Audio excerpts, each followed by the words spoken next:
এই যে ব্যাটারি এটা। রিজার্ভ ব্যাটারি, এর মধ্যে পেন্সিল ব্যাটারি। আচ্ছা তা লাগবে না, কিন্তু ব্যাটারি দুইটা দেওয়ার কথা, একটাকে। ও আটটার ভিতর আছে না?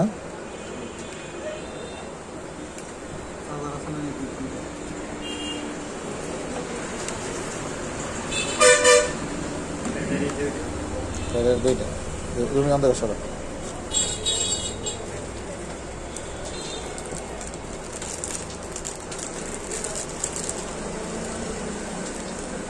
পাকা সাইড দেয় আর হলো ট্যাং সাইড দেয়। ইউএসবি কেবল ভাইয়া, ইউএসবি কেবল এর ভিতরে কি হয়? এর ভিতরে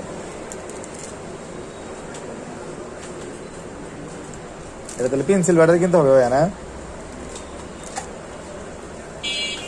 1 2 3 4 চারটা, তিনটে 1 2 3 তিনটে ব্যাটারি কিনা না রোমান। ব্যাটারি কি ভাই জানেন তো? বড়টা মোটা ব্যাটারি, এক কথা সানলাইট ব্যাটারি দেন তিনটে নিয়ে ওই দোকান থেকে। কি ব্যাটারি পেন্সিল ব্যাটারি মোটাটা